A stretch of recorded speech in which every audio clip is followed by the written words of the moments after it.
সেদিন চলে গিয়েছিলাম রাধারানীর বাবার বাড়ি, এবং রাধারানীর বাবার বাড়ি যেহেতু যাচ্ছি সেহেতু তার জন্য কিছু না নিলে হয়, তাই আমরা ফল কিনে নিলাম এবং উঠে পড়লাম একটা রিক্সাতে। রিক্সা করে যাচ্ছিলাম আর এই অপরূপ সৌন্দর্য দেখতে দেখতে কখন যে পৌঁছে গেলাম টেরই পাইনি। এই মন্দিরটার নাম শ্রী শ্রী পুণ্ডরিক ধাম, যেটা আর কি রাধারানীর বাবার বাড়ির নামে আখ্যায়িত করা হয়। আর এখানে না গ্রাম্য এলাকা, আপনি গ্রামের সৌন্দর্য দেখতে দেখতে পৌঁছে যাবেন। এবং আমরাও পৌঁছে গেলাম। এখানের অনেকগুলো গেট আছে, তার ভিতরে এটা হলো প্রথম গেট আর কি, ঢুকতেই বাঁধে। আর এখানে ঢুকলেই আপনার প্রথমে চোখে বাঁধবে গঙ্গা মাতার শ্রীবিগ্রহ, এবং সেখানে গিয়ে আমি প্রথমেই গঙ্গা মাতাকে প্রণাম নিবেদন করি।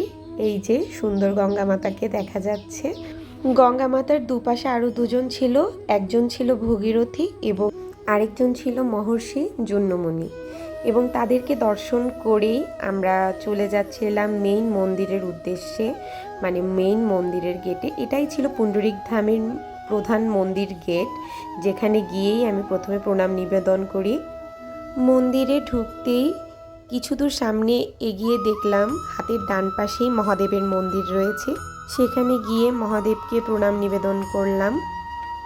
প্রণাম শেষ করেই সামনের দিকে এগিয়ে দেখে একটি অফিস কক্ষ আছে এবং তার পাশেই একটা বাসভবন আছে, যারা বাইরে থেকে আসে তারা এখানে আর কি থাকে। এবং ঢুকতেই দেখেই দুই দ্বাররক্ষক দাঁড়িয়ে আছে বিশাল আকৃতির, যাদের নাম হলো জয় এবং বিজয়। আপনি এই দুই দ্বাররক্ষককে যখন দেখবেন, এরা অনেক উচ্চ অবস্থায় আছে এবং আপনার অনেক উঁচু অবস্থায় তাদের দেখতে হবে।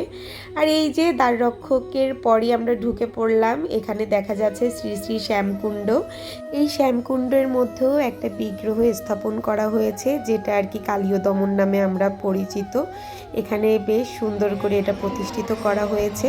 সেদিন ছিল অক্ষয় তৃতীয়া, এই সাথে চলছিল শ্রী শ্রী রাধাকুণ্ডে নৌবিহার মহোৎসব, এবং সেই নৌবিহার মহোৎসব আমরা উপভোগ করছিলাম। এখন আপনারাও সেই নৌবিহার মহোৎসব উপভোগ করবেন।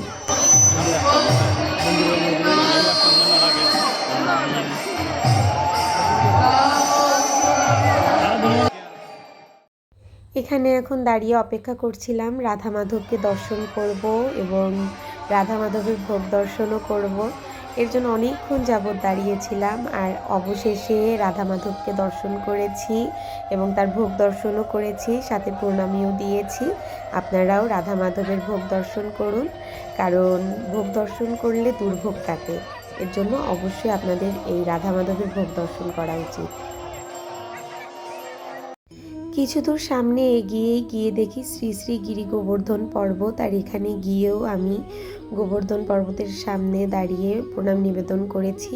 গিরি গোবর্ধন মন্দিরের পাশ থেকে একটি হরিনাম মহামন্ত্র জপ করার সুন্দর একটি বেদি ছিল, এবং সেই বেদিতে গিয়ে আমি 108 বার ঘুরে মহামন্ত্র জপ করেছিলাম।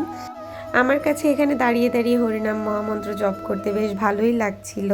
আর এখানে আমার মতো অনেক ভক্তরা আছে এবং মাতাজিরা আছে, প্রভুরা আছে, যারা দাঁড়িয়ে দাঁড়িয়ে হরিনাম জপ করছিল। আর এখানে আমার পতিদেবও ছিল।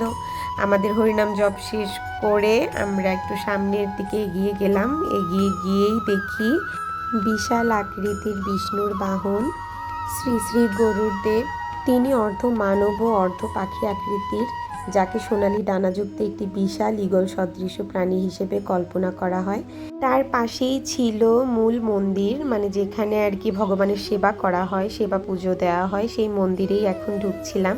যেহেতু সেদিন অক্ষয় তৃতীয়া ছিল, অনেক ভক্তের সমাগম ছিল, তাই অনেক ভক্তদের দেখতে পাবেন। আর এই যে ভগবানের দর্শন করে নিন, যেখানে আছে রাধা মাধব। আমি অনেকক্ষণ যাবতই রাধা মাধবকে দর্শন করে নিচ্ছিলাম, আর দেখি মন প্রাণ জুড়িয়ে যাচ্ছিল। এত সুন্দর কিভাবে দেখতে হয়, আমি একবারও চোখের পলক ফেলতে পারছিলাম না।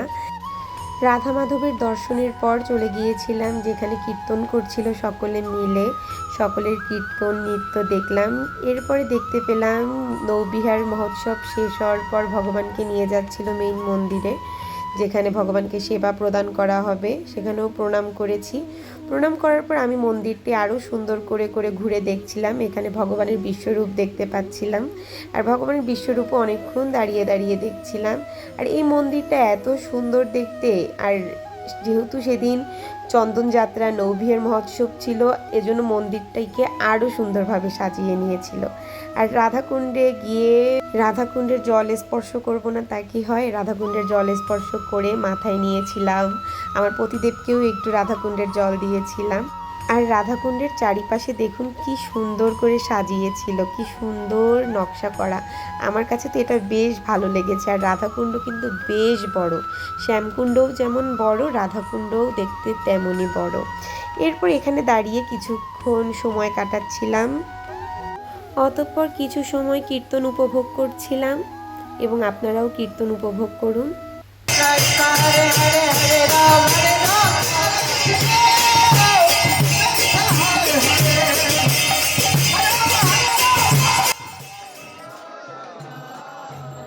কীর্তন শেষ করতে করতেই সন্ধ্যা হয়ে যায় এবং শুরু হয়ে যায় বৃন্দাজির আরতি। বৃন্দাজির আরতির পরই সন্ধ্যা আরতি শুরু হয়ে যায়, যেখানে রাধা মাধবের আরতি চলছে এবং আমরাও রাধা মাধবের আরতি করছিলাম। এখানে প্রদীপ ধূপকাঠি কিনতে পাওয়া যায়, আপনারা এখানে কিনে ভগবানের আরতিও করতে পারবেন। আর এখানে আমি আমার পতিদেব দুজনই ভগবানকে আরতি করে নিয়েছিলাম। যেহেতু অক্ষয় তৃতীয়া ছিল, ভগবানকে সেবা করার সুযোগও ছিল। প্রতিদিনই ভগবানকে সেবা করা হয়, কিন্তু অক্ষয় তৃতীয়ার দিন ভগবানকে সবাই একটু বেশি সময় দিতে চায়, ভগবানকে মন প্রাণ দিয়ে আরতি করতে চায়। তাই মন্দিরে দাঁড়িয়েই ভগবানের আরতি শেষ করলাম। আর এখানে অনেক ভক্তরা দেখবেন নৃত্য করছে, কীর্তন করছে, এগুলো দেখতেও বেশ ভালো লাগছিল। ভগবানের আরতি শেষ করে আকাশ প্রদীপ দেখাতে চলে এসেছি।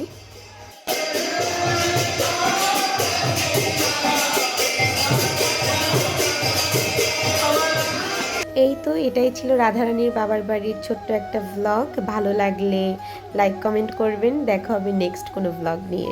টাটা।